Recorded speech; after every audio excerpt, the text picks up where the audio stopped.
Well, hello, everyone. Welcome to another edition of the Chillin with the Villain podcast. I am your host, the one true villain, Marty Skirl, and joining me, as always, is the producer of the show, Mr. Samuel Scott. And today, we're keeping it contemporary. Yes, I understand that we're a classic wrestling review podcast, but today we're doing something a little bit different. I want to say a few months ago or so, we reviewed the AEW and NXT shows that went up against each other. Tuesday Night War. Was it Tuesday? Wednesday? Guess it doesn't matter. But today we are reviewing Survivor Series 2023. The War Games. War Games. A lot of people said they'd like us to cover new shows as well. So we figured we'd give this a try and see how it does. And of course, coming off the back of Survivor Series, there's big news with a couple of big returns. One main return that I think has got the wrestling world talking. So we'll definitely be getting into that today. Sam, how are you doing today?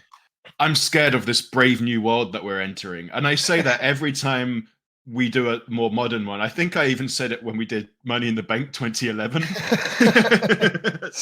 A brave new world.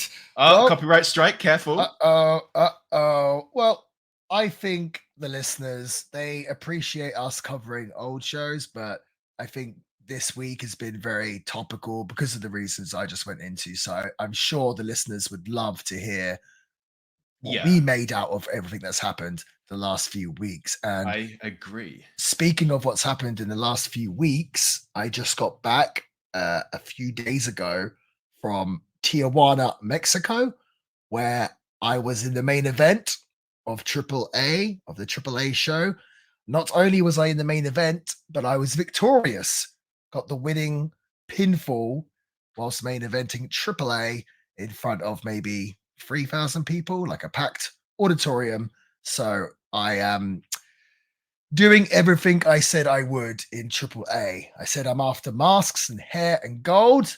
And after last weekend, I'm one step closer to that. So pretty exciting news for Villain fans. We got a lot of feedback from our episode last week, Judgment Day 2004. A lot of discussion on the social media platforms. People seem to like my idea of Sean O'Hare playing Mordecai. And a lot of the feedback, people had suggested that this show was a very one-match pay-per-view card, meaning there was only really one match that was any good on the whole entire show. And it got us thinking, what are some of the best one-match cards of all time? So, Sam, I think you know what time it is. It's time for Marty and Sam's Top 5.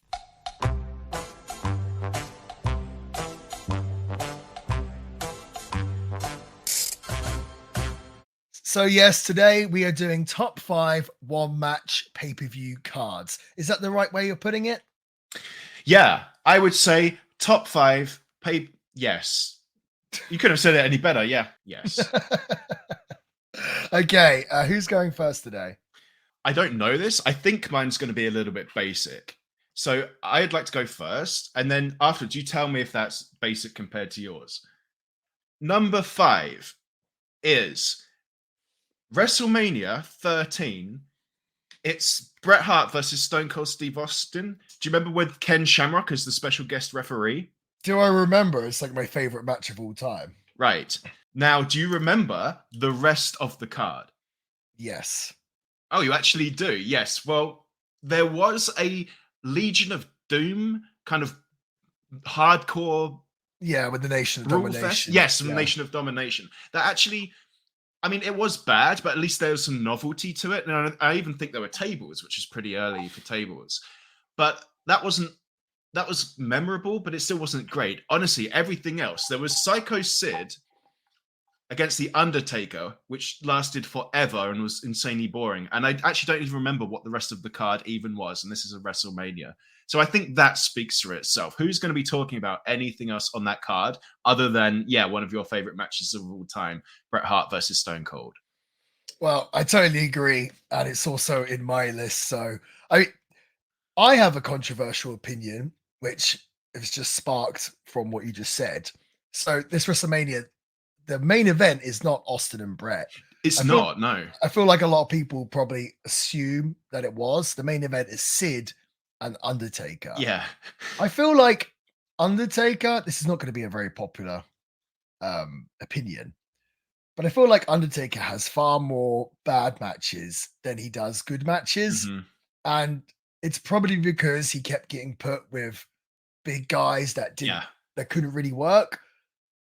And he's, at the same time, it seemed like he only really had good matches with Brett, Shawn, and Triple H, but he had so many not good matches. And I know he's wrestling guys like Giant Gonzalez and then later the Great Khali and everything else, but there is some big guys, like for example, he wrestled Sid, no good. He'd wrestle Diesel, no good. But when Shawn and Brett would wrestle Sid or Diesel, they had good matches. Do you know what I mean? So yeah, totally. Which is a lovely little segue, right, into my number 4, because my number 4 is Judgment Day 2002. It was Kurt Angle versus Edge, a hair versus hair match. And again, I believe the title, like the main event, was The Undertaker against Hulk Hogan, who I think we can call a big guy.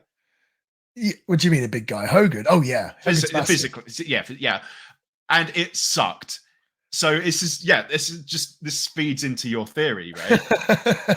Well, that was the match when Hogan lost the title, I think, and it was to a really bad choke slam from the Undertaker. It was rough. Yeah, the match itself, that's the one match paper, show. Kurt Angle versus Edge, hair versus hair, was really good. Now, I have this memory from then, I haven't seen it since, where Kurt Angle does a belly-to-belly suplex in the ring to Edge out of the ring. And I mentioned this to people before when I knew we were going to do the top 5, and everybody said that I've completely made that up, and I'm probably thinking of a video game. No, I think you're right. Yeah, Kurt Angle used to do that, yeah. Yeah, but they're inside the ring and he throws him out of the ring. Yeah. I've seen that before. Okay, thanks, man. I feel like people were just trying to make me go insane. I was like, no, because you do that in the games, right? It's awesome, and it happens more in the games than in real life. But I just had that memory that this happened, and everyone's like, no, you've completely made that up. We've never seen him do that before. Rather than going insane or asking people, could you not just watch the match back? No, because, well, I couldn't. I tried, actually. But there was a technical reason for that, which is why my webcam looks a little bit different today, but we don't have to go into that. Now, the rest of why this is only number 4 is there was also a Hell in the Cell, if you remember. It was Triple H versus Chris Jericho, which, okay, but it was just like really slow and like plodding and had no like energy to it, and it was long. But why this is only number 4 is because this isn't necessarily to me that match isn't the only thing that I remember from this pay-per-view, because of course, Judgment Day 2002, this is the one that had the bit in with Booker T going back to his hotel room, and then Goldust is in the bed with him. That was from the pay-per-view? Yeah, that was Judgment Day 2002. Oh, I didn't realize that. Okay. Yeah, it was. I assume that was from Raw or something. No, I'm pretty sure, people correct me if I'm wrong, but I'm pretty sure that was from Judgment Day 2002 as well. So that awesome match with Kurt and Edge wasn't the only thing memorable from that pay-per-view. Gotcha. All right. Unless, of course, I made that up like I apparently did the belly-to-belly suplex. Well, this was the match when Kurt Angle got his hair cut and he stayed bald ever since. So that was really great, actually. Yeah, and then him wearing the wig for ages afterwards. It was good stuff. Yeah. My number 3, this is a very basic one, but I'm cool with that. So Hell in a Cell, I've put 2019. Maybe you can Google that while I talk. I'm pretty sure it's 2019. Sasha Banks versus Becky Lynch. And there was the Seth Rollins and Bray Wyatt one as like the main event, which absolutely blew. Mm-hmm. Yeah. Yeah. Was that 2019? I'm just second guessing myself now. You're asking the wrong guy. It sounds about right. Either 18 or 19. I think it's 19. Yeah. You're supposed to do a little research before you do these lists, Sam. My computer blew up. Leave me alone. Hell in the Cell 2019, okay, wasn't there were a few other matches that are okay because there was a tornado tag. Are you saying that you haven't seen this? There's a tornado tag with Roman Reigns and Daniel Bryan, which is pretty cool against Eric Rowan and Luke Harper, which is pretty good.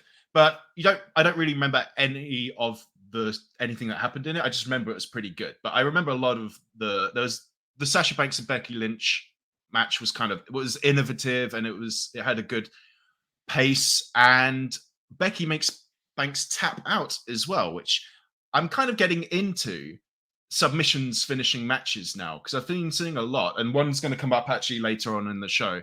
That's my thing now. People tapping out to lose a match. I don't see it so much. It's always a pinfall. Was the Becky and Sasha match a Hell in a Cell match? Yeah. Oh, it was. So they had 2 Hell in a Cell matches on the show.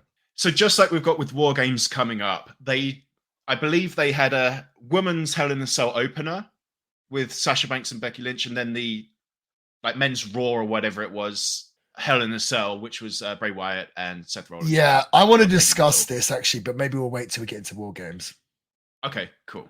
Number 2 is Judgment Day 2004, right? JBL and Eddie. I mean, I agree, right? We actually said it on the review. Yeah, I agree with people who say the same thing. It pretty much was a one match pay-per-view. Now, we've already explained our reasonings for that in the episode 20, Judgment Day 2004. Check that out. So no more needs to be said. Well, you should say the match, JBL and Eddie Guerrero, right? For the World Championship. Oh, yeah, it was for the World Championship. Yep, JBL versus Eddie Guerrero. Amazing match. Oh, it was fantastic. We covered that in pretty good detail. We really enjoyed that one, I think. That was definitely worth. When I suggested we do Judgment Day 2004, it was kind of like an excuse for me to go back and visit that match specifically. I kind of had it already in mind that it was a one-match pay-per-view. I just wanted to be sure, and it was.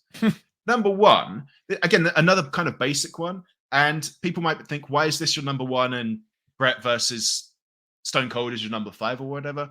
I've got WrestleMania 11. It was HBK versus Diesel. And Pamela Anderson was the special valet for Shawn Michaels. Diesel. Oh, Diesel. Well, I think she started with Shawn, then moved on. But then they Diesel. fell out. Yeah. Yeah. Yeah. And then, so it's HBK with Jenny McCarthy, and Pam Anderson went over and was like the special valet for Diesel. Yes. It was long. It was a long match. But why this is number 1 is, yes, the rest of the card completely blows. Like the rest of that WrestleMania was sucked. And also, I think this is my favorite Diesel match.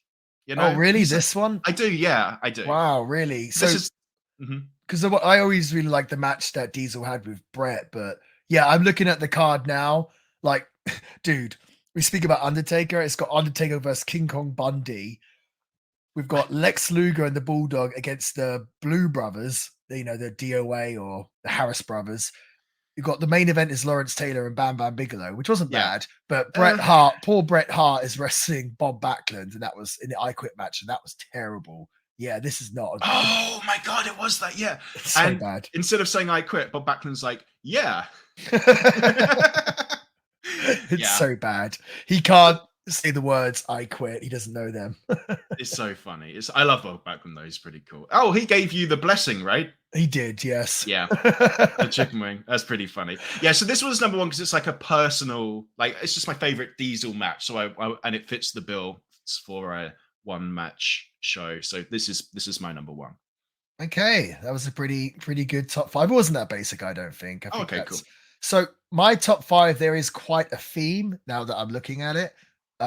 Funny enough, when I guess this is kind of an honorable mention, but when I started thinking of one match cards, one of the first things that came to my head was SummerSlam 1995, which had the Razor Ramon and Shawn Michaels ladder rematch.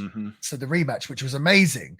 And I was like, surely the rest of that card was no good. Because I also remember Diesel wrestling Mabel in the main event. I'm just like, oh, that was terrible.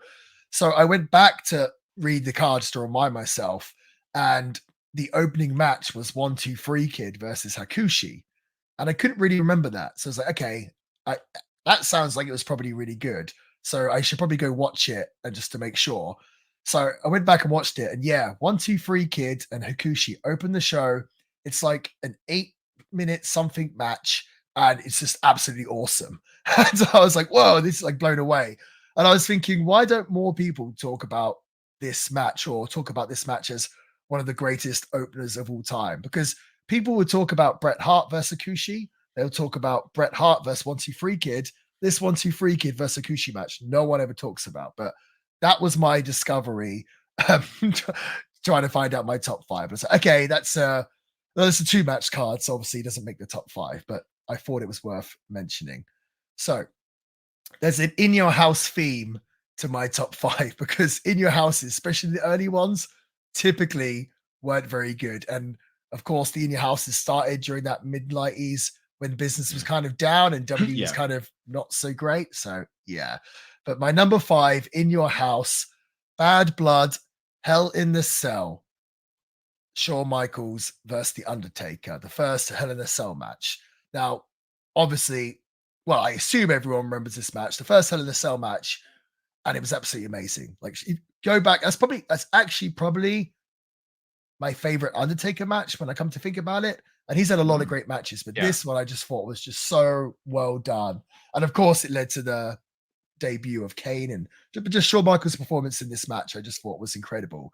And it was a shame almost that they had such a good first Hell in a Cell match, because then it was just so hard for everyone to kind of follow. That's why Mick Foley ended up jumping off a cell, do you know what I mean? Which was then impossible to follow. But that match was absolutely amazing. And just to give you kind of insight to the rest of the card, so yeah, main event, Undertaker, Shawn Michaels, first ever Hell in a Cell. On this show, we also had DOA versus Los Barricos, which anytime that match came on Raw or a pay-per-view, I was just like, don't want to watch this. And we also got the Godwins versus the Headbangers. So you kind of get the idea of what's going on at the company at the time. It's also nice that Undertaker is represented in a positive light in this top 5. That's true. That's true. That's very true. My number 4, SummerSlam 1994, Bret Hart and Owen Hart in a cage match. Now, people will often talk about the Bret Hart, Owen Hart opener from WrestleMania 10, I believe, as one of the greatest matches of all time, or the greatest opener of all time. But here, they're in this cage match, which is actually not the main event, because you're going to crack up when I tell you what the main event was. But they have this main event, and it's absolutely incredible. And people don't really talk about it enough, but it's one of my favorite cage matches of all time. The headliner of this show was Undertaker versus fake Undertaker, right? Which was like a stinker. And it's funny because Bret talks about it like he wasn't in the main event, so he wanted to kind of prove a point, and he decided to take as much time as he wanted with this match with Owen. And I think they end up doing like over 30 minutes in this match, just 8 in to the main event's time, which is not, the greatest thing to do. But I guess the Undertaker versus Undertaker match ended up only being about 8 minutes. So, and also in this card is Jeff Jarrett versus Mabel. Just anytime, bless him, Mabel was in a pay-per-view match, you kind of like, ugh. But that stuck out. In fact, I got talking to someone this week that told me that Bret Hart was a fan of my work. Apparently, someone showed Bret one of my matches, and Bret was a fan, and he said, "Oh, that's a real worker," referencing me. So Bret's my number 1 favorite of all time. So I was buzzing about that. So I'm just kind of showing off now, revealing that to the world. Fair play, you earned that one, right? Absolutely. My number 3, in your house 5, we've got Bret Hart again. It's Bret Hart versus the British Bulldog. Okay. Again, people always remember the Bret and Bulldog match from SummerSlam 1992 at Wembley Arena when Bulldog won the IC title. They don't remember this rematch so well with Bret versus Bulldog, when Bulldog is a heel, and in this match, Bret gets color as well. And it's a really, really, really awesome match. Of course, I love Bret, so he's all over this list. In fact, he's in 3 of these matches of the top 5. So Bret was just saving pay-per-views back then in the mid-90s when everyone else sucked. Kind of him and Shawn Michaels really just saving pay-per-views left, right, and center. Which, when you think about it, is even more crazy that WWE screwed Bret over and, let him go when you think about it. But no, the Bret and Bulldog match on that In Your House card was awesome. But just to give you an idea, some of the rest of the matches on the show, we have The Undertaker versus Mabel. Right? Well, again. Undertaker versus Mabel, as you can imagine, not good. And we also have Hunter Hearst Helmsley versus Henry O. Godwin in a hog pen match, which was just a horrible gimmick. And Triple H ends up in all the hog crap and just, I don't know, it was just cheesy and just not good, But that main event with Brett and Bulldog saved the show somewhat, if it could be saved. Yeah. My number 2, once again, in your house, mind games. Now, the main event of this was Shawn Michaels versus Mick Foley, or Mankind. And people do talk about this match, and I think Mick Foley goes on record saying this is his best match of his entire career, but I still don't think it gets the credit it deserves, and it's probably because it was on an in-your-house pay-per-view, but I just thought this match was absolutely phenomenal, and it really helped elevate Shawn Michaels to the next level. I think before this match, there was like a certain view or perception of Shawn, and they needed to make Shawn tough. They needed to make Shawn look like he could kick ass and be a badass. And the way they did it was by having this match with Mankind, where Shawn Michaels was forced to be aggressive and less flamboyant and everything else, less graceful, more rugged and punching with his fists and kicking and everything else. It really toughened up Shawn Michaels, and I think helped him get to the next level. And I do think that Mick Foley doesn't get enough credit for the amount of wrestlers that he's done that with, that he's made tough. You think about it. He's done it with The Rock. The Rock was perceived in a certain way, but when Rock had that feud with Mankind, especially that I Quit match at the Royal Rumble 99, when Rock kicked the crap out of him, people started seeing The Rock at the next level. He did it with Triple H when he had that match at Madison Square Garden at the Royal Rumble 2000 that really took Triple H to the next level, made people think, oh, Triple H is tough. He's a real badass. He did it later on with Edge. He had that classic hardcore match where they went for a flaming table at WrestleMania, really got Edge to the next level. He did it with Randy Orton, had that hardcore match with Mick Foley where Orton ended up landing in the thumbtacks, and it made Orton seem just more of a badass, more tough, everything else. So I really don't think people give Mick Foley a lot of credit for being a great wrestler, but they really don't give Mankind credit for how much he elevated talent into that next level and how he made talents that were great but needed to be toughened up.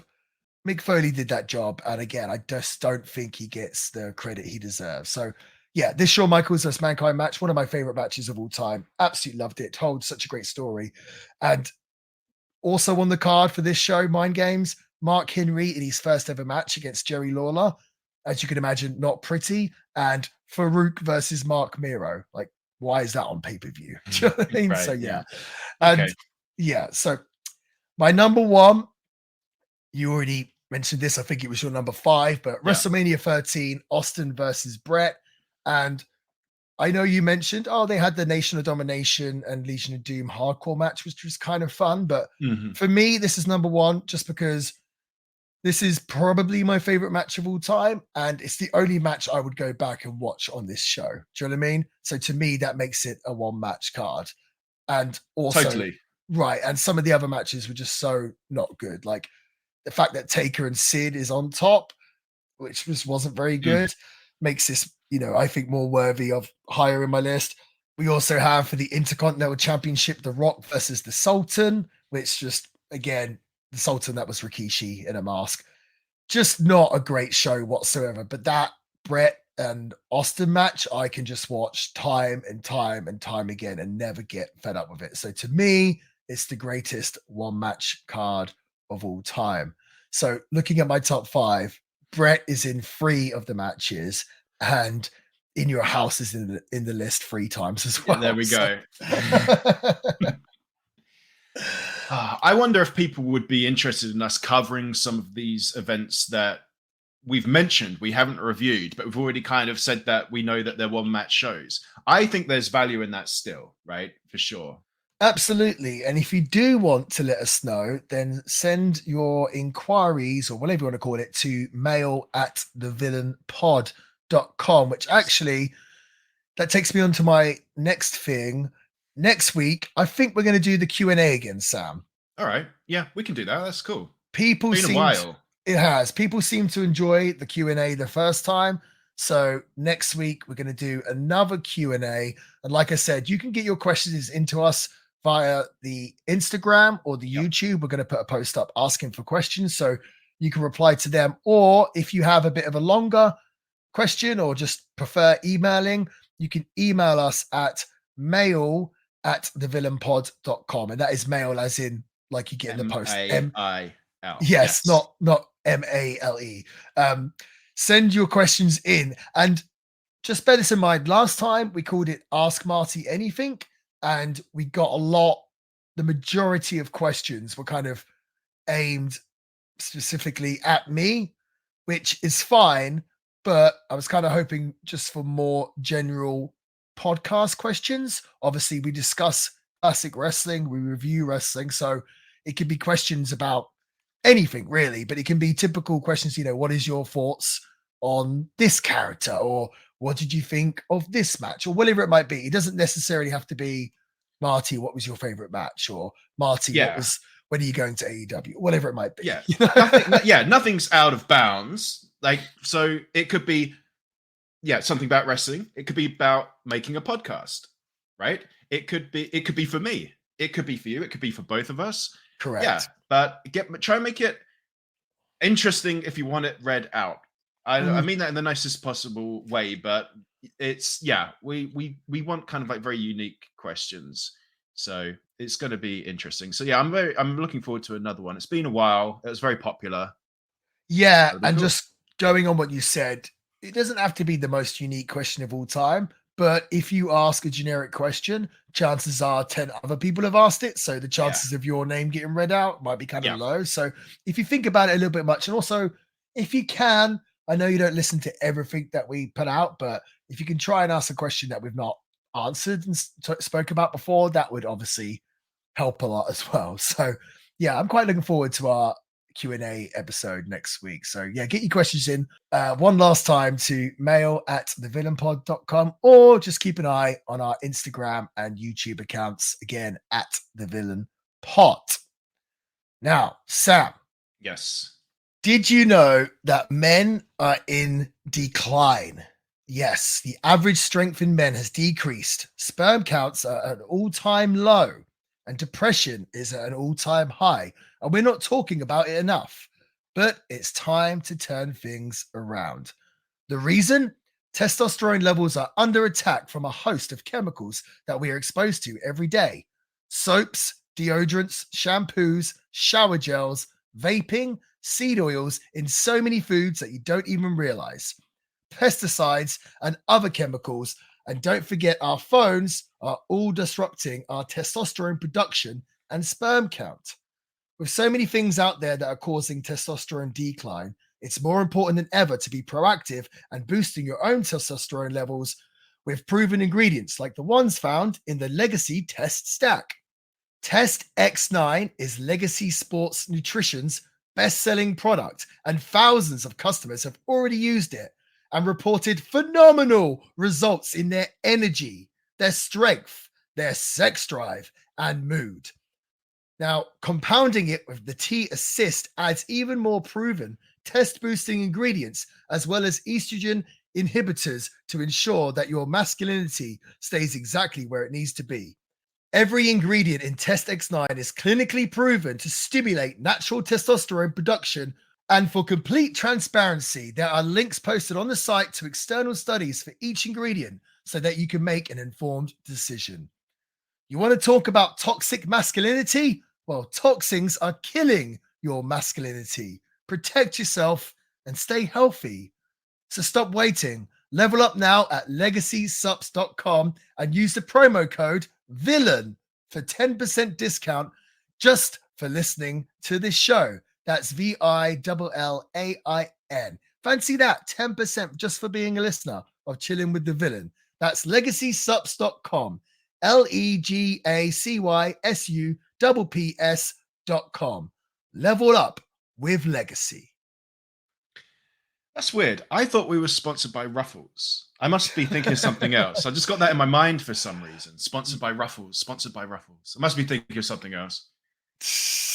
I mean, maybe it's because it was blasted in your face for the 3 hours or whatever it was of the WarGames Survivor Series 2023. So we should probably get into this review, and Sam, you're going to take it away.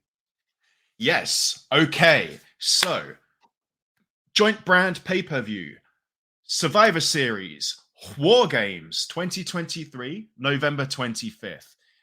The city or the venue was the Allstate Arena, which is in a kind of suburb of Chicago. And the show itself begins with Chicago plastered over the screen, front and center. Will this come into play later? You know it does. You know it does. But let's just pretend we don't know that yet. The attendance is 17,138, which they said is sold out. And I just like the idea that the arena is like completely sold out and there's 17,138 seats and not like 17,140. Like, do you know what I mean? Like, it's kind of weird that when you think about it, that arenas aren't kind of uniform. No, it's because of the setup. Oh, they have to take chairs out, I guess, to make the round. Oh God. Hey, we learn things on this podcast. I've never made an arena for or put a ring together. I don't know these things. That makes perfect sense. There we go. I look dumb, so you guys find something out. Marty, we actually can't do like guess the buy rate, right? Because this is our most recent pay-per-view and it's all joint streams with Peacock now. So yeah, well, I think, is it even still available on pay-per-view? I think it is. It? I don't know. Maybe, or is it just Peacock? So my stats for this, by the way, and like times and everything, I've just got from Wikipedia this week because it's so new. I couldn't find it from anything more credible. So if they're wrong, they're wrong. But Wikipedia does say that it's a pay-per-view and live streaming event, which like makes the delineation. So apparently it's still technically a pay-per-view, but I think they really do kind of mask the buy rates now, I guess. Or it's just too difficult to. I wonder, I mean, I assume there still are people that would buy it on pay-per-view, that probably people that don't like technology or anything else probably still pay for it, but it must be minimal, right? Yeah, I mean, honestly, I guess I want, people surely don't pay for cable still more than streaming services. Come on. Well, also the pay-per-views, they normally cost around like $55 or something. You could pretty much get the Peacock for a year for the that service. Price. Yes, yeah, that's true. Actually, yeah, that's probably why. So yeah, that makes sense. So we can't play the game this week. Now, the opening package hypes up the WarGames match type in its military voiced way that you would expect from the marketing material if you saw it with Cody with his camouflage face paint and everything. War Pigs by Black Sabbath plays over a compilation of Bianca Belair and Seth Rollins underwhelmingly doing girl punches. Then Corey Graves, who, by the way, Marty, I feel like gets points for dressing to the theme in like a camouflage tuxedo suit. I thought it was kind of cool. Yeah, I love Corey Graves. He always looks dapper. And Michael Cole, so Corey Graves, blah, blah, blah, and Michael Cole introduced the event as well as their product sponsor, Ruffles, with two conspicuously placed bag of chips facing front and center, which made me laugh, by the way, because when I saw them, it's like the flaming hot flavor was positioned correctly according to the commentator. It was next to it was next to Corey Graves, and the cheesy flavor was next to the ever cheesy Michael Cole. I'm actually glad you brought up Corey Graves because I feel like, generally speaking, he does a good job all around in his post, and I'm glad you agree. I was going to say, do you agree with that? But it sounds like you do. And by well-rounded, I mean like in energy and commitment and the outfits, and I guess the list goes on. And I really do feel like he's risen above his position of just Triple H's concubine. You know, like I do think I used to not like him at all, but I feel like he's a credit to the team, right? Well, I think he just had a baby as well. Oh, really? Within the last week or two, I think. So he might have been working whilst all this, that was going on as well. I'm pretty sure. So I know that he wears a lot of hats at WWE, and he's actually, I feel like he's pretty high up there now, like more than just a commentator. But I think I am pretty positive they are very, very high on Corey Graves and value him a lot. And of course, I'm very positive they do the same with Michael Cole, considering Michael's been there for what, 25, 30 years or something. Yeah. So, yeah, no, I thought the outfit of Corey Graves, very cool, very dapper. Yeah, I like that. When people dress to a theme, I thought that's pretty cool. Okay, they show the rules of WarGames, like the match type, on a PowerPoint slide, which is good because I love rules and we all have to be aware of the rules. However, they're incorrect, as it says on the writing that the only way to win is by pinfall or submission. And the actual commentary team have to overlay on top that also they had to clarify that if the other team leaves the cage, you also win. So it's like a kind of disqualification stipulation in there as well, but it's fine. And also I don't know if it's like a new rule or is it, have they always done this, WWE, with their war games? Because originally I'm sure you could win the war games by escaping, but now it's like if you escape, you lose. Yeah, it didn't come into play either. Well, no. So I don't know. That'd be very underwhelming for someone to jump up. So I don't know. Well, actually, do you know what would be good? Is if like someone tries to do a spear in the corner or something, and they someone else opens the door and like go throwing out and they accidentally disqualify. I think they could make it work. But yes, you're right. It would be underwhelming.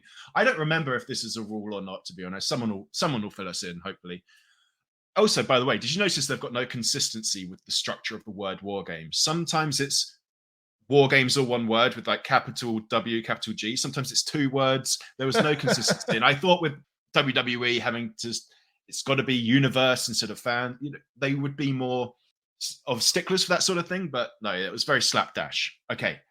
So the first match, the women's war games. This was Bianca Belair. Okay. Take notes. There's a lot of people. Bianca Belair, Charlotte Flair, Shotzi from the NXT episode the other week, and Becky Lynch, who take on and they defeat Damage Control, which is Bayley, Asuka, Io Sky, Kairi Sane, by pinfall. Becky tables Bayley, so I was happy, right? Already, someone got tabled and then pinned. God. And this was 33 minutes 35, so nearly 34 minutes. Well, it's always interesting with war games because the match can't officially start until everyone is in the ring, right? And even with this war games, they actually ring the bell when everyone gets in the ring. Yes. So it kind of seems like everything that you're watching beforehand kind of has less importance, and there's not that anxiety of, oh, the match might end. Like you're waiting basically for everyone to come in. They can keep it moving and keep it entertaining because obviously it's exciting each time someone comes in, and typically someone will come in, blow a comeback, and bring a different dynamic to the match and everything else. But yeah, I do wonder if I actually think it would make it more exciting if the match could end before everyone's in there. And I know they'd probably never end up doing it. So it'd be a little kind of, what's the word I'm looking for? Formulaic? Yeah. It might be a formulaic because like you would probably never have a War Games match finish before everyone was in there. But I do think that would be kind of an exciting way of doing it. Do you know what I mean? So you can actually have pinfalls and everything else before everyone is inside the ring. Because otherwise it just seems like the whole first 20 minutes are kind of pointless other than, oh, we're trying to beat down our opponents. So when the match starts, we can win. I don't know. Maybe I'm just being nitpicky, but no, I don't think you are. I think that would be exciting. The idea that like the people in the cages are just desperate to get in there because, oh, the match could be over. Do you know what I'm saying? Yeah, so, I feel like they've got to do something. Right. So I feel like the energy and the excitement of Royal Rumble and the Elimination Chamber is like the random element. Like that's what you're waiting for. Whereas in War Games, like the next person to come out, they're just ready to, they're in front and they're ready to go. And you just like know who it is. And you're just waiting for it to get to the real meat and potatoes of the match. I feel like it misses something. I feel like this War Games is inherently, it just lacks an energy until people get in the ring. And my issue with this, I'm just going to go ahead and give a spoiler. I did like this match quite a lot. I feel like it was really good once it began. Right. As in once everyone's in the ring. However, the build-up element, that's actually over half of the entire duration. Like over half of the entire duration of the match itself is the substandard part where it's not all in full swing. And I just don't like that. I feel like it's a problem not with the people in the match themselves and the match they put together. I feel like it's an inherent issue with WarGames, like the match type. Right. And of course, now when WWE does War Games, they decide to have two War Games, the male version and the female version. So this one, the baby faces had the unfair advantage because they couldn't really, because typically, always, historically, War Games, the heels would have the unfair advantage. But obviously, if WWE are doing two War Games a show, they can't always have it where the heels happen to have the unfair advantage. So the women here had a harder story to tell because they, having two baby faces on one or three on two, whatever it might be. That is something that I'm not really sure how I feel about. I'm all up for having the women have a War Games match. I think that's really cool. And I really like how WWE presents their women. I heard that episode of Raw leading up to this, that the woman had like the majority of the show on Raw, like let's say maybe 2 out of the 3 hours was dedicated to the women. It might not have been that much, but I heard something about that. And it wouldn't surprise me because they've got so many strong characters and strong women now. There's Charlotte, Becky, Bianca. I feel like the damage control thing with Asuka and that Kairi Sane's back. I think she's awesome. I think Io is incredible. So I think it's really cool that the women are doing the War Games. At the same time, is it kind of a hat on a hat, the fact that we're doing two War Games matches? So when I was a kid, it'd be, oh, the War Games, this is amazing, and just so excited throughout the whole show, waiting for the War Games to happen. But the idea that they would start with one, like there's a War Games match before the War Games match. We were just talking about the first ever Hell in a Cell match earlier. Mm-hmm. Remember Mick Foley and Undertaker? They had that classic Hell in a Cell match. How would it have been if there was another Hell in a Cell match earlier in the show? It kind of, do you know what I'm saying? I feel like, though, we've talked about Hell in a Cell specifically. We believe that Hell in a Cell should be reserved for when it's needed. Yeah. Right? It shouldn't be a pay-per-view. I feel like War Games, not so much. I actually like that there's a guys and a girls War Games. And each year you can be like, oh, who took it home this year? Was it the women? Was it the men? I actually like that. I don't think War Games itself has as much of a weight to it as the Hell in a Cell, which I agree with you should be reserved for special circumstances. I still just think there should just be one War Games match. I mean, they can alternate it where it's this year it's the women, next year it's the men, but I just think it's two War Games matches on the show. I don't know. War Games though is also plural, so it's like they kind of got away with it by mistake, or just by coincidence. If it's called War Game, that'd be one thing. It's called War Game, so I'm actually happy that there's two. Honestly, overall though, this was fun. I felt like was it just full of you, Sam? I did think a big shame of the match. It was kind of a running theme of the match was the crowd constantly just wanting tables. Oh, okay, yeah. Chanting for tables. And then when they got the gimmicks out from underneath the ring and they weren't tables, the fans were booing.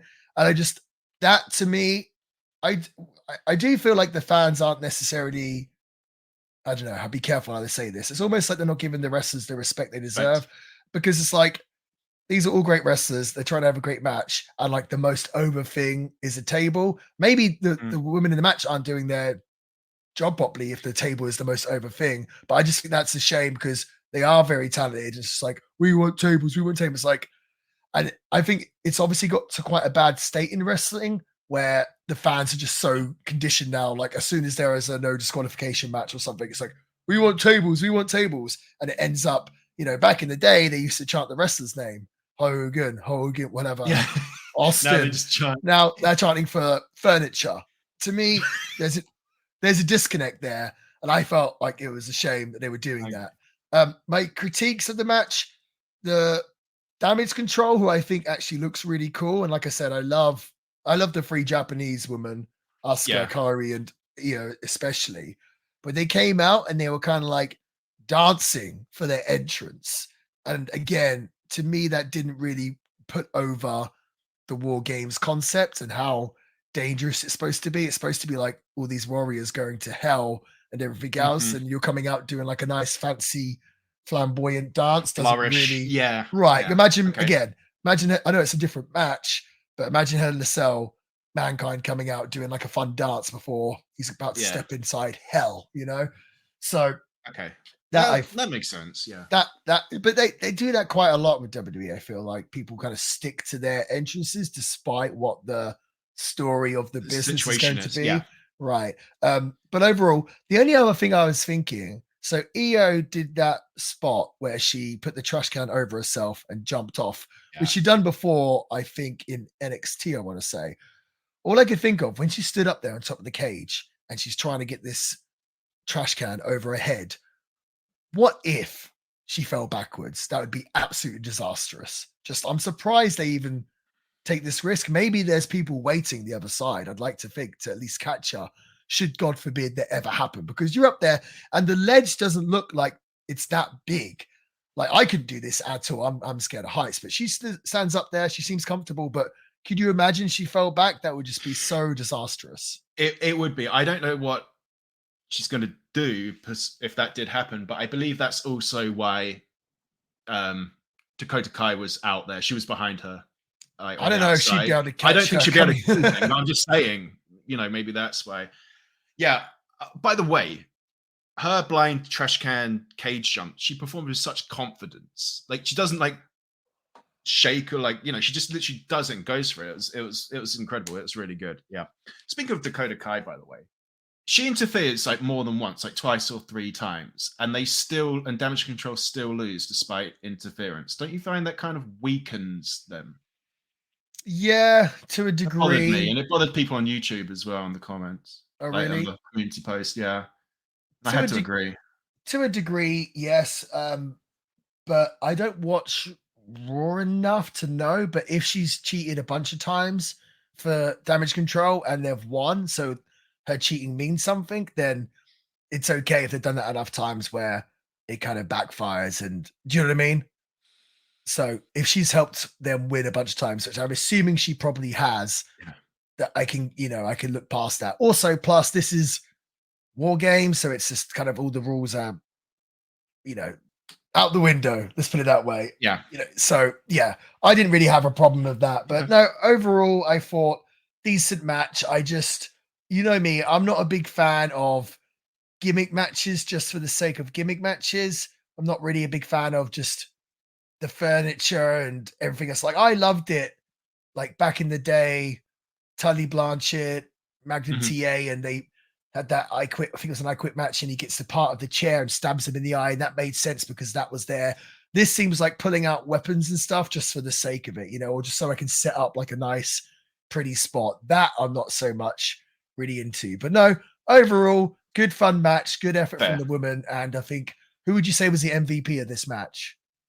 Maybe Io Sky, but I reckon a second would be Bianca Belair. What about Yeah, you? I'd go with EO as well, but also Yeah. Kyrie I thought was impressive as well. Yeah. So Yeah. yeah, Yeah. overall very good. You were speaking about weapons real quick, right? Bianca Belair is so unique, right? Like with her hair, that Yeah, she's able to come into a match with like a legal weapon, if that makes sense. Like, and I don't think I've seen that conceptualized before, let alone in such a good and literally organic way, right? Because it's like a human weapon. It's kind of cool, right? And it opens up a million possibilities within a match that would otherwise wouldn't be there. There's so many little things that they can do, can be used against her. I just wanted to bring that out there. yeah. Speaking, Well, I guess the argument is like, oh, it seems like an unfair advantage her having essentially weapons, but like you said, they can be used against her, so it Yeah. kind of evens it out. So Yeah. I think it's a unique, super unique concept, and I think it's really cool. Love it. Yeah. I think it's part of the charm of Bianca Belair for sure. I mean, Sure. she has a lot going for her, but I think that's just the extra cherry on top with her act. Same. Oh, it's by the way, real quick. Speaking of weapons, do you remember there was a cheat in No Mercy on the N64 to make weapons twice as big? Yes. You know where I'm going with this, right? Kairi Sane manages to enter that button combination, whatever it is, right? In real life, when she pulls out a trash can lid that's just like double the size of a regular one. I didn't really notice that, but that's fine. Yeah, the trash can is there, and the lid is like twice as big, I guess, so it makes a massive sound. But the moment I saw it, she pulls it out, it just took me right back to the video game. Did you notice though that that match was really bold and intense, and coincidentally sponsored by Ruffles? The the programming works. Speaking of, R-Truth in a backstage segment is wheeled out to peddle Ruffles chips in an abysmal backstage segment, which was like, I love R-Truth, don't you? By the way, he looks great. Yeah, He he's looks got the fountain of insane. youth. It's insane. Yeah, It just looks it the is same. insane. Incredible. He looks the same as he did on that first ever TNA show we watched, which was he does. He does 20 exactly years the ago. same. Yeah, he's got like really good skin. I think that's what helps. This segment, like really cheesy and phony segment, but I hate this kind of stuff. But I will say this: Tozawa doing that ruffle shuffle, I did actually chuckle at. I thought it was actually quite funny. Yeah, that bit. I think it's because I kind of know Tozawa and he's just a funny character. Yeah. Him doing that, pulling that face, it did pop me somewhat. The them watching backstage and having a campy segment is very NXT vibes, though. Did you think? Yes, but they've also been doing this in WWE for years as well. True. After that, Jey Uso and Sami Zayn lament the issue that Randy Orton has yet to show. So Randy Orton is supposed to be on their team for the men's WarGames, but he's nowhere in the arena. And throughout the night, they just keep worrying about that. Is he going to show? Isn't he going to show? Next. Oh, by the way, incidentally, did you know that the advantage to the WarGames is a online Wind flip? No, it's a Ruffles for the women's at least sponsored fan vote. So it's got some kind of Taboo Tuesday styling in there. Okay, interesting. I think I did hear that. I just want to comment on. So they had this thread throughout the show that Randy Orton wasn't in the building yet. Yeah, and I thought this was really, really good and clever booking and writing, because the reason they did this, I mean, there was actually a few reasons, but the main reason is obviously this is Randy Orton's big comeback. Nobody's seen him yet. And they didn't want him to do his big entrance, his music hits, he comes out, and then he stands inside the cage for 20 minutes until he comes in. Do you know what I mean? Like that would have been really kind of anticlimactic. And also they obviously didn't want to start him as the first person in the match and do the whole 40-minute war game. So I thought the way they played it was really, really clever. It's like, that's what I really like about WWE. It's just the attention is in the details. Do you know what I mean? Think about this kind of stuff. Right. Yes. I feel like other people may not think about this. But it might even have been Randy just saying, hey, I don't want to come out, do my entrance. Everyone goes nuts. And then I just go stand in the cage for half an hour. Like that would have been, when I say cage, by the way, I mean like the shark cage. Yeah. So I thought that was really smart. Also, the fact that he did that, I think, because there had been rumors and stuff about people, or at least people hoping or speculating that Punk could be at the show just because they know he's a free agent now and it's in Chicago. Yeah. But them doing this with Randy, I think swayed people thinking, oh, they're doing this, so, you know, we're not upset when Punk doesn't turn up, if that makes sense. And because of this, I think people thought, oh, yeah, there's no Punk then. Obviously, the big surprise is going to be that Randy Orton does turn up. So overall, I thought that booking, that writing, that detail, whatever you want to call it, was really well done by WWE. Yeah, you're right. I've never actually thought about that before, but in WWE, they are always aware of like the link between the storyline and the presentation, you know, and how one can affect the other. And like in that, that's a good point. I've never thought of that before. Pretty cool stuff. Next, we have Gunther versus The Miz, and Gunther makes Miz tap out, because I like my tap out finishes nowadays. So defeats The Miz by submission in just over 12 minutes. And my first thought of this was Miz's outfit, which is trunks, by the way. Miz's outfit, too many small details. Yeah, I can see that as well. There is definitely an argument for there being greatness in easy for me to say, greatness in greatness in simplicity. There we go. There's definitely an argument for greatness in simplicity. That's why with my trunks, typically I'll just have plain trunks with villain on the back and maybe like a couple of umbrellas on the front. But you get a bit too much going on, it's kind of hard to see. But yeah, this was The Miz versus Walter for the Intercontinental Championship. Good match as expected, both good wrestlers. The one thing that I find a little confusing about Gunther is obviously he's a great wrestler, puts on great matches, and he's been the Intercontinental Champion now for how long has it been? Is it been 2 years or something? It's been a long time. Yeah. But he's a heel, but he never ever cheats to win, ever. And I just find that really bizarre. Like, so at this point, I don't even really think he's a heel. I think he's, the people like him. And I just don't understand why they don't have him cheat to win. I think it doesn't do much for the baby faces when they just like, oh, Walter sorry, his name was Walter before, that's how I know him. Gunther is just a better wrestler and beats them. It doesn't do much for the baby faces, I feel. So I feel like it's inevitably going to lead to a babyface turn for Gunther. And I do think they're pushing him hard to eventually win the World Heavyweight Championship. I think I saw something about them doing a show in Berlin. Maybe that's when he'll win the world title. And when I say world title, I mean most likely Seth Rollins' version, the Raw version, I guess, rather than... I don't think Gunther would be the one to dethrone Roman. I think that spot is most likely for Cody.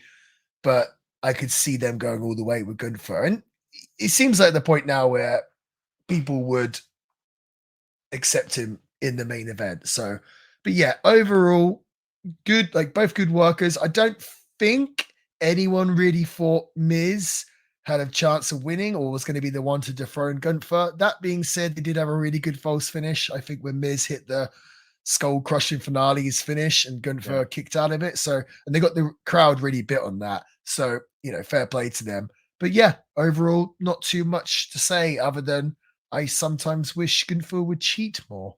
There we go.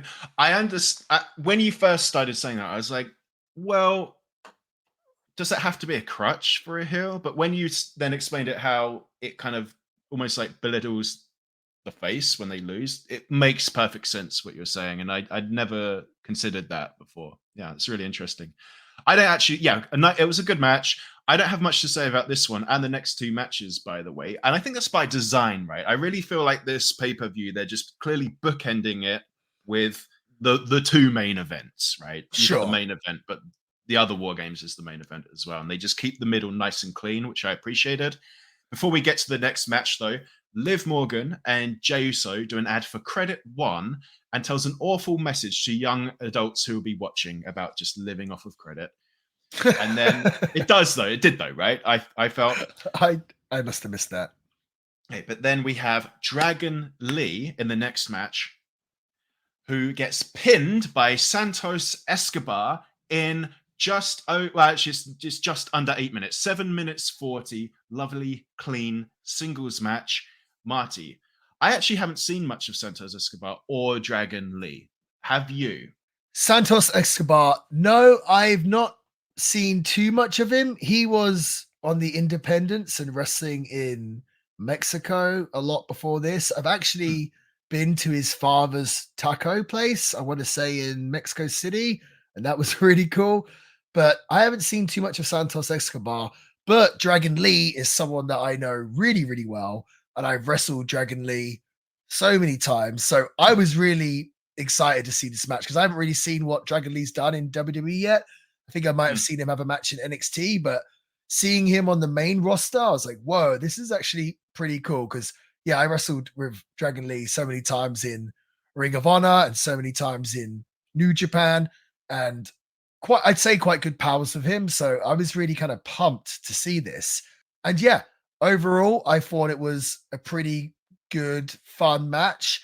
I did feel like they started a little bit odd because they kind of started with Santos getting completely on Dragon Lee. It seemed a little slow. Like I felt like maybe they should have shined up Dragon Lee more at the beginning because it seemed like to me the audience didn't really 100% know Dragon Lee yet. So when he was getting beaten up for like the first 2 minutes, the crowd didn't really get into it because they don't really know who Dragon Lee is anyway. So maybe it would have been better to start with some flashy stuff from Dragon Lee so the audience knows what he can do and they can be like, oh, we want to see more of that. But then they take it away from them and get into Santos taking it away from them and beating them up. I felt like starting the match with heat to me was a little bit odd. That being said, as they got towards the finish and kind of like the second half of the match, like the go home stretch, they did get the crowd really into it. Yeah. Dragon Lee, I thought, looked pretty impressive. And again, though, second match in a row where the heel just wins with no cheating, which I just think, is this a new thing in WWE? I don't know. Again, like the audience hasn't really seen Dragon Lee.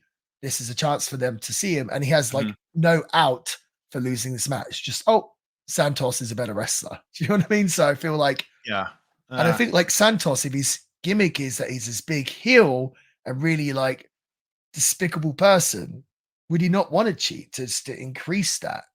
I don't know. That again, I'm the villain, so like I cheat whether I'm a good guy or a bad guy. Do you know what I mean? Even when I'm a good guy, I cheat. Maybe I just want everyone else to do the same thing. But I do think a heel, especially in this one, it's like I know they're trying to establish Santos Escobar, but at the same time, they got to look up, it seems like they want to establish Dragon Lee as well. So I would have thought it would have made sense to have Santos cheat. Still goes over, still looks good, but just does something, even if it's something small, to help to at least give Dragon Lee an out for why he lost. I do wonder how far they're going to go with Dragon Lee. It seems like they're positioning Santos to kind of be like the next big Latin star in WWE. I do wonder what they think they can do with Dragon Lee. Do they think they can make him the next Rey Mysterio, which they seem to try to have done a handful of times before, and it's never really worked out. And I would say you can't really replace Rey Mysterio, obviously, but I do wonder if they kind of have big plans for Dragon Lee, or they're just going to see how it plays out and see how he gets over with the audience. I wasn't a fan of Dragon Lee's music. In fact, a lot of the music on the show I was kind of like, wasn't really into. There wasn't any themes that really got me going. In fact, they changed they changed Gunther's music as well, which I thought was odd. He used to have that classical violin music, but they changed it into some kind of like new metal song or something. So I thought that was a bit of a shame. But no, overall, they picked it up at the end. The crowd got into it. Santos hit a Canadian destroyer and then into that like sit down cradle thing. Almost felt like should have just finished the match with a Canadian destroyer. It's like the most flashy move. Yeah, I know. I knew that you'd pick up on that, by the way. Right. I knew you'd bring that up. Yeah, what did you think? Cool. So I haven't seen either of them, and they're kind of on my, I was going to say watch list. These are ones to watch. I think I found it pretty good. I'm actually was surprised that it was nearly 8 minutes long. Still didn't outstay its welcome, but I mean, I thought it felt quicker than that, which is why when you mentioned at the start, you said it was dragging. I thought you meant on like a time kind of thing. I thought, I didn't feel like this match dragged at all. But yeah, when Dragon Lee was getting beaten up at the start, I was thinking, should I care? You're right. I understood. Like, I get what you meant, but I didn't think about that until you explained it. I was like, should I be upset about this or should I worry? I just didn't have any kind of feeling because I've never seen Dragon Lee in my life. Right? There we go. And I feel like a lot of the audience is probably in the same. Could be in the same boat. Yeah. Right. Yeah. So I do feel like that was a bit of a missed opportunity. And you explaining that, you bringing that up, I think was, it's good to shine the light on that because I didn't notice that I kind of felt that until you brought it up. So that was a cool little observation on your part, Martin. Yeah, didn't outstay its welcome, and two guys who I think are, ones to watch. I was pleasantly surprised. Yeah, and I think it's cool that there's only 5 matches on this card, but they're choosing to highlight both Santos and Dragon Lee. So they're looking for they're looking towards the future, and I think that's really good. Yep. Next, we have Rhea Ripley, who defeats Zoe Stark by pinfall. Mummy pins in 9 minutes and 15. And this was a singles match, actually, for the World's Women's Championship. Oh, and by the way, I should mention that Mummy retains it, right? She didn't win it. She retains it because she came in as the champion. I feel like Zoe Stark is pretty good in the ring, but I just think she kind of lacks an identity. And that was just made so much more clear when she's against someone like Rhea Ripley, who's just got a very clearly defined look and identity and feel. And I just couldn't not overlook that. What about you? What do you think? Yeah, I mean, this was an uphill battle for this match because nobody in that building, nobody watching at home thought that Zoe had a chance of In hell, beating yeah. Rhea. So it's really hard to do a match like that. And the fact that it's on pay-per-view, you think, okay, maybe it should have been built up better or differently, or maybe it should just not have been booked at all. It seems that the reason they had this match is because they wanted Rhea to have a match on the show, and the majority of the main event women were obviously in the WarGames match. Yeah, So makes sense. they kind of threw Zoe a bone, but again, nobody thought that she had a chance of winning. So like that's really hard to get the fans behind it in the match. And Zoe's supposed to be a baby face. Rhea is the heel, but she's not really a heel. It's kind of going back into what I've been talking about. And I'm pretty sure she wins the match again without cheating. So like all the heels are just kind of winning just flat. Do you know what I mean? You're right. Yeah. And what happens, the only issue with that is if you, so not only does it cheer up the baby faces, but also your heels end up not being heels. People end up liking them. Do you know what I mean? Like people are going to end up really loving Gunther. I mean, I feel like they do already. And people love Rhea. She's not a real heel. She's in the position of a heel. She's on the heel side, but she's like one of the most over wrestlers on the whole entire roster, male or female. Do you know, Rhea is an absolute superstar. She just looks incredible. Her work is fantastic. She just completely screams superstar. So inevitably, Zoe just kind of gets gobbled up by her in that sense. Do you know what I mean? This match was literally just a case of, we want to get Rhea on the show. It's all about Rhea, you know? So that being said, they made a good effort. Zoe, they tried to do some spot, which is a little bit ambitious, where like Zoe was going to get hip tossed from the top rope and flip and land on her feet. And she just missed it and kind of landed in a pile on the mat. It was kind of like, oh, that was probably a bit too ambitious. Like the problem with stuff like that is if you pull it off, awesome. But unless you 100% think you can pull it off, me personally, I say don't do it, because if you miss it like they did here, it just sucks the life out of the crowd. Do you know what I mean? Like they already weren't really behind Zoe, and then she tries to do a move and completely lands on her ass, and it's like, oh, now you've just completely lost them. Yes, had she landed it, maybe they would have got more into her, but it's called high risk for a reason. Do you know what I mean? And it did. It kind of hurt the match as well. But yeah, this was just all about Rhea.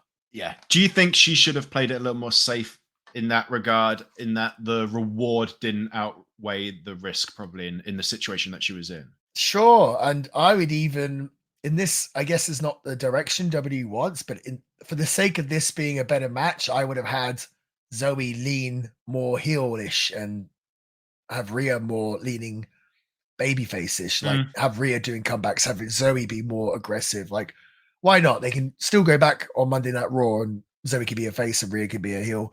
But for the sake of this match, maybe that would have helped. But yeah, it was all about Rhea. It's funny how you mentioned the three matches we just talked about. The heel wins clean. And the first match I talk about, they do try and cheat and they lose. There we go. There we go. Okay. Seth, Cody, so Seth Rollins, Cody Rhodes, Jey Uso, and Sami Zayn are bricking themselves that Randy will be a no-show. But they have nothing to worry about because this segment was immediately preceded by an ad for the post-show interviews that use Randy as the face of the ad, undermining the segment completely. This then introduces our final and main event, final match of the night and main event. It's Judgment Day versus Cody and friends. So Cody Rhodes, Seth freaking Rollins, Jey Uso, Sami Zayn, and Randy Orton, spoiler, they defeat the Judgment Day. That is Damian Priest, Finn Balor, Dirty Dominic Mysterio, and Damian and Finn's biological son, JD McDonough, with Drew McIntyre via pinfall in 34 minutes 50, so just under 35 minutes. Okay. Do you want to go first on this one? Yeah. I've got thoughts, but yeah. I have thoughts. We were just talking about Rhea acting like a big superstar. I did think whilst watching this match, like, damn, WWE really good at presenting stars. So Cody Rhodes comes out. comes across like a star. He stands Yeah. there. Jay Uso comes out, comes across like a star. Everyone's doing his dance or whatever it is. Sami Zayn comes out, big pop, and he doesn't look like he doesn't look like the Ultimate Warrior or anything, but he's still got that amazing connection with the crowd, and the crowd comes Yes. unglued when he comes out. And then, of course, well, it's later when Randy comes out, it's just like, oh, like people go absolutely nuts. And the Judgment Day as well. I think, like, to me, the biggest star out of them is Dominic. I know hmm Finn Balor's been a former world champion, and Priest is the Money in the Bank, and Drew Galloway's not part of the Judgment Day, but he's No, there as no. well, and he's been a former world champion. But Dominic, to me, seems to be the one with the most heat, and it just seems like, WWE are really good at just getting these big personalities, getting their stars over, and showing people's characters. And it was especially with the babyface team. Oh, sorry, Seth Rollins. I'm missing out. Seth Rollins comes Yeah. out. He presents himself like a star. The crowd again come unglued. They sing his song, and WWE do a really good job of presenting these different characters. You look at the babyface team, and each wrestler has a different character, and it's very obvious just from looking at them what their characters are. Yeah. So Yeah. that just stuck out to me whilst I was watching this. And I said Mhm. about earlier, not being too impressed with the entrance musics and stuff, but it seems like they do make a lot more of the effort with the main event scene. But yeah, each entrance, it was like a superstar pop each. I was thinking whilst watching this, so the babyface team, we have Rollins, big babyface, Sami Zayn, big babyface, Cody, big babyface, Randy Orton, huge babyface. And then we have CM Punk come back at the end of the show, who's a huge babyface. And then there's LA Knight right now, who's a huge babyface. And it really seems like right now, WWE are very heavy on the babyface side of things, because even their heels, like I said, the two heels that kind of stick out, you have Roman Dom. Yeah. Reigns, but Oh. no, I'm saying like Roman Reigns, who is really, again, kind of a baby face because people love him, like not a true heel, I'd go as far as to say, because he's just such a big star. People love him. Gunther, who I think the people love as well. So again, I don't know if you'd even say a real heel. The only real heels we have, yeah, is Dominic and the Judgment Day. And maybe that's why when you watch Raw, it's just constantly Judgment Day, constantly, because it Yeah. seems like they're low on heels. It sounds like they could do with a villain, is all I'm thinking. But it does. It got some really, really strong baby faces, and I think they need some stronger heels. And maybe it's because not enough people are cheating. I don't know. Maybe you're really pushing this theory, but the more you do and the more you come up with these things, it's all starting to kind of make sense. Yeah, interesting. But no, this match overall, again, I'm not into the gimmicks and stuff, but I thought it was really well done. That JD McDonough, hmm I know him as Jordan Devlin. I remember wrestling with him quite often on the European wrestling scene, and he's improved so much since then. He takes like amazing bumps, and I'm pretty sure the reason why they like him is because how well he moves around the ring, and the kind of big over exaggerated bumps and the selling that he can do. So I felt like he was like one of the MVPs of the match for sure, even though he probably won't get the credit for it. Yeah.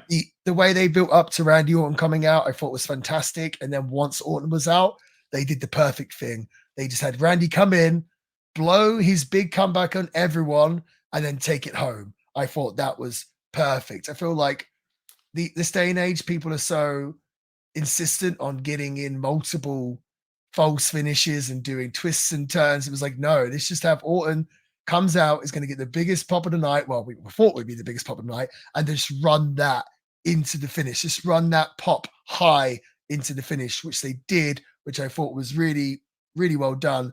The only real critique I have of it, and I kind of understand why they did it, I guess, for a storyline purpose, but I thought it was very odd that they did the super RKO. So they threw JD McDonough off the top of the WarGames. Yeah.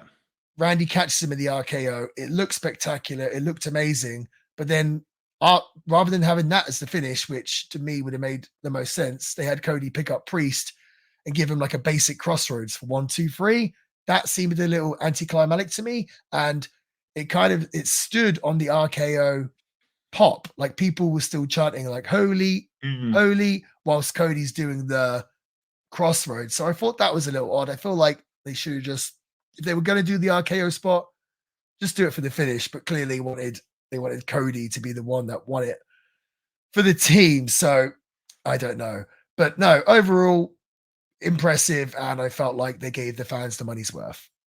Yeah, definitely. If Dominic didn't get an RKO out of nowhere, I feel like the fans would have been justified in getting a refund. You knew it was going to happen, and it did. By the way, it was sponsored by Slim Jim. This one. This whole show is sponsored by like your whole diet. It is, isn't it? Isn't it? It's disgusting. Oh man, alive. There was a little bit of a fake out when Randy's supposed to come in, and the camera's just focusing on the entrance, and they leave it for like 10 seconds, and you expect Randy to come out, and then of all people to come out, Rhea Ripley comes running out, cashing in a Money in the Bank. Now, I'm not caught up with current events, so this didn't actually read too well. I thought that was her own Money in the Bank that she was trying to cash in to like help them win or something, help Judgment Day win. But no, apparently it's actually Damian Priest's Money in the Bank. It didn't really like make sense to me. And then Randy Orton came out, and I like the kind of psych out the idea of it, but I was still trying to figure out what was going on, and then I kind of almost missed Randy coming out. So I just was curious on your thoughts on how you felt that read. I feel like there's a plot hole here, right? So Rhea come out with Damian Priest's Money in the Bank for Priest to cash in during this WarGames match. Right. But previously, do you remember the WrestleMania when it was Roman versus Brock Lesnar and Seth Rollins came in with the briefcase and cashed in the briefcase, and it turned the singles match into a freeway match, which then Rollins then won, right? So had Priest... he's already in the match. Had Priest cashed in the Money in the Bank briefcase during this match, would it have turned the match into a 10-way WWE Championship match? I don't really understand, because like I said, Rollins cashing it in during the match turned the singles into a freeway. Him cashing in during a WarGames, how does that work? Is it just him versus Rollins? Which wouldn't really make sense, because when Rollins cashed it in, it wasn't just on Brock, it was on both Brock and Roman. And I think he ended up pinning Roman, I think. I'll have to double check that. But yeah, so they're not really consistent with how they booked this. I thought it was kind of odd.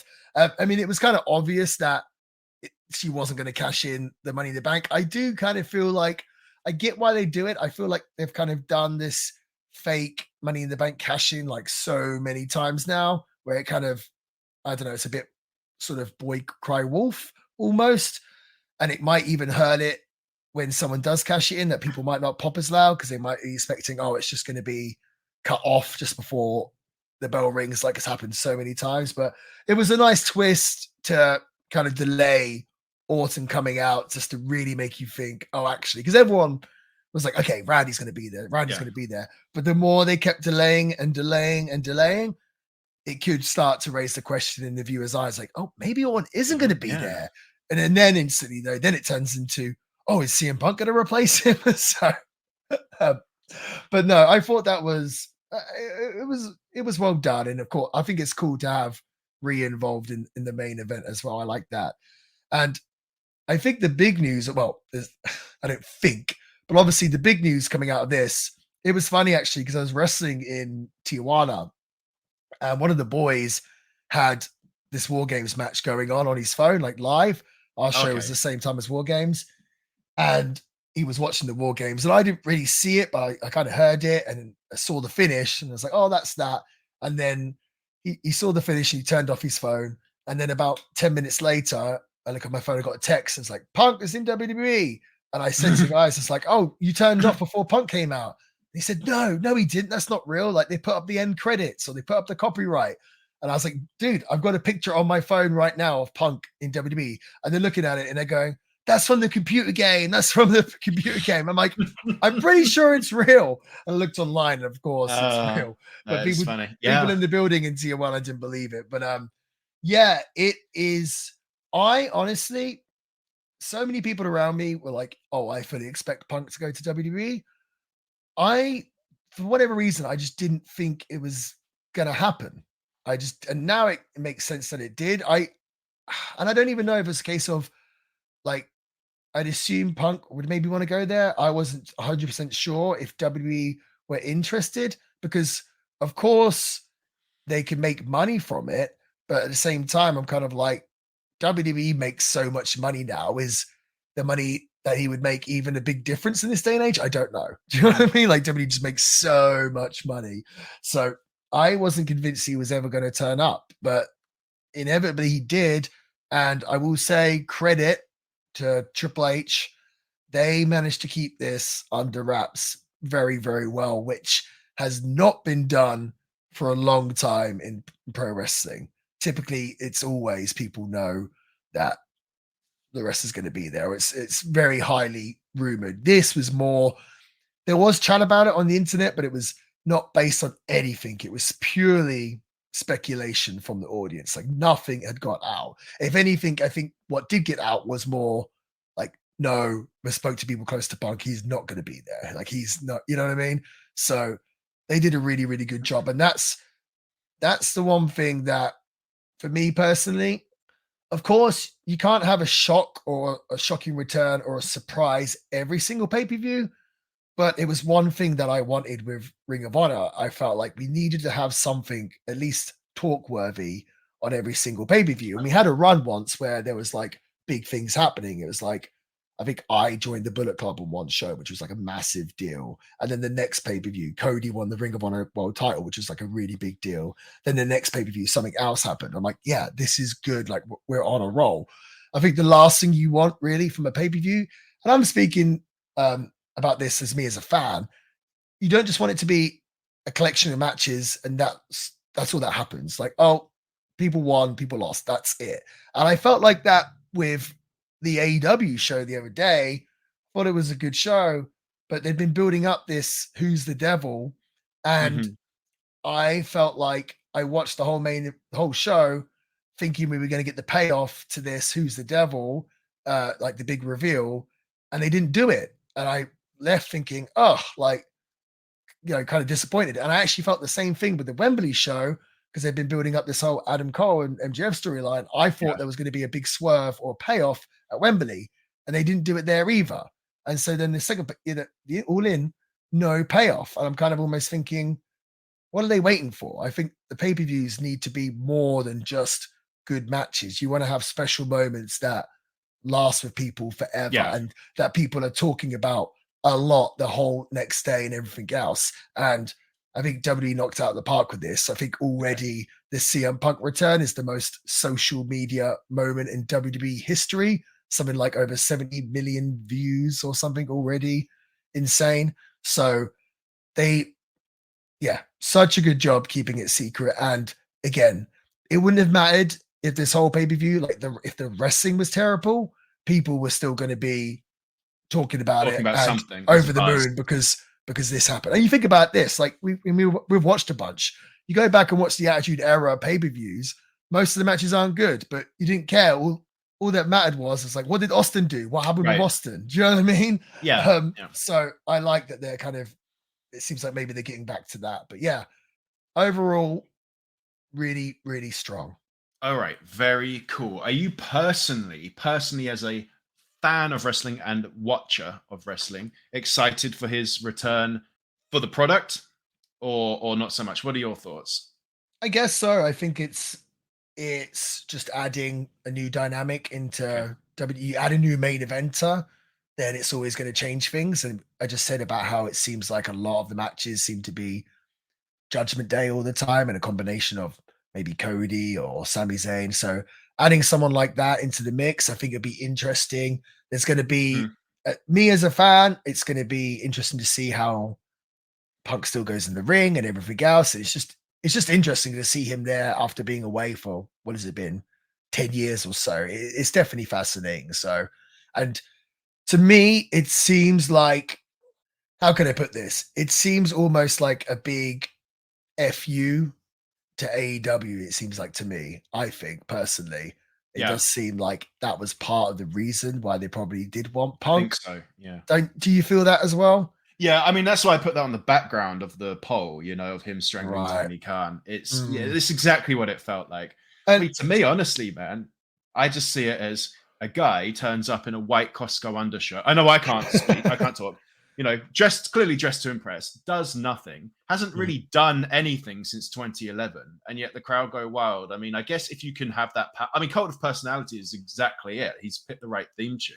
I don't know how he does it, but there's like a cult-like following behind this guy. And I guess if you're WWE and you can just get people talking about your product by a guy turning up, just not even dressed up to impress, do it. I don't personally, I'm not that interested in him, but if you can do that, if you have that ability and that power, yeah, capitalize on it. I'm talking about WWE, not so much right. Punk. But like you saw, like the pop was yes. Like one of my friends works at WWE, and they said they kind of stood out by the crowd for it, and said it was just people were crying. It was like when a country's team wins the World Cup. Yeah. And you've already had Randy, right? This just happened. Exactly. It's like oh, just one more. We're not finished. How can we top that? Yeah. I do. I mean, mentioning about AEW, I really hope that it means that AEW will fire back with something. And when I say that, I don't mean like a shot at WWE. I just mean like get something cooking. Do you know what I'm saying? Like hopefully this like fuels the fires of competition. Right. This devil storyline, I hope they have a really good payoff coming for it, but I just hope they don't wait for it. Like I get the idea of building stuff and long-term storytelling that everyone loves to say on the internet now, but it's like, okay, but let's stop waiting. Let's get things cooking right now. WWE seems to be on fire right now. They've got all these, the last 3 months, The Rock has popped up. Yeah. John Cena has come back. Randy Orton just come back. CM Punk has just come back. Obviously Cody's there. LA Knight's gotten really over. Yeah. All this stuff. And so it's like, now I'm really hoping AEW see that and they'd be like, damn, we need to really come out all guns blazing. And I hope it's not just, let's just do loads of good matches. I hope they can just really, think of something that cultivate I feel like something. Yeah, I know. And it's hard. It's like it's really difficult because it's like they need that magic or lightning in a bottle moment for them. Like that when the WWE had the Mike Tyson and Stone Cold Stone Cold and Vince McMahon feud, it was lightning in a bottle, or the NWO lightning in a bottle. It's hard to kind of create that. You can't.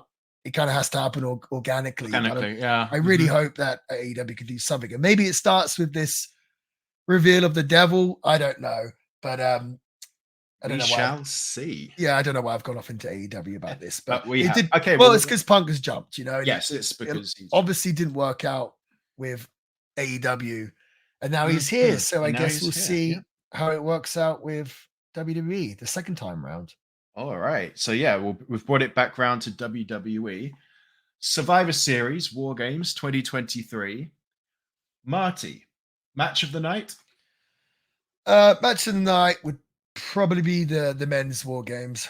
Awesome. See, I liked, once the WarGames officially began, so the second half of it, I preferred the women's. But overall, so including the build-up element as well, I thought the men's was stronger just consistently overall.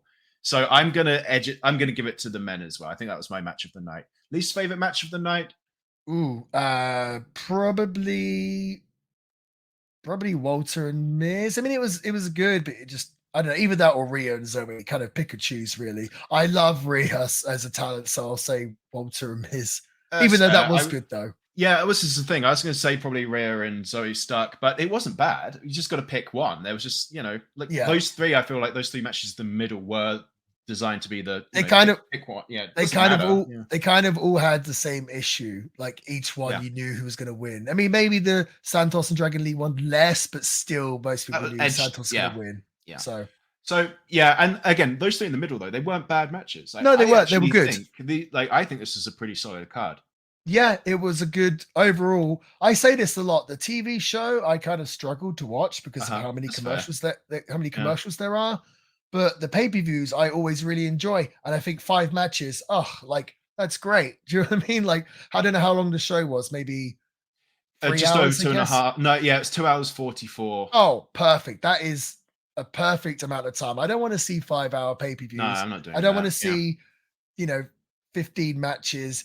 Maybe 7, 8 maximum is fine. 5 perfect. And I didn't feel like I was shortchanged at all by watching just 5 matches. So yeah, overall, I thought just again, WWE just do really good presentations of these premium live events. They know what they're doing. Yep, I agree. What would you give that then, star wise? All in all, the package. The whole thing, I would probably give, I'd say a 3.5. I was thinking 3.5 or 4. 3.5 is still a whole point better than average. Do you know what I mean? So Yeah, sure. that's a good rating, I think. I think that's Yeah. pretty fair. 3.5 sounds about right then. Yeah. Awesome. Absolutely. All right. I'm glad we covered this one. I feel like I kind of feel refreshed doing classic one, doing a contemporary one, doing the podcast. Do you feel the same way? I like to mix it up, actually. I find this kind of enjoyable. Yeah, hopefully the listeners do too. Yeah, I mean, I love classic wrestling, but it is fun to discuss what's going on now as well. And you know, a lot of times we do speak about the current stuff in housekeeping, but today obviously we've gone a lot more in depth. But let us know, the listeners, let us know what you prefer. You prefer the classic wrestling review? You prefer the contemporary review? Let us know by hitting us up at mail@thevillainpod. And of course, get your questions in for next week's episode. You'll get a shout out, and me, Marty Scale, or Sam, or both together, will answer your questions. So we're very much looking forward to that. And I think that pretty much wraps everything up, Samuel. In a nice little bow, yes, it does. All right. Well, thank you so much, Marty, again. And for the listeners, have a good week. Till next week.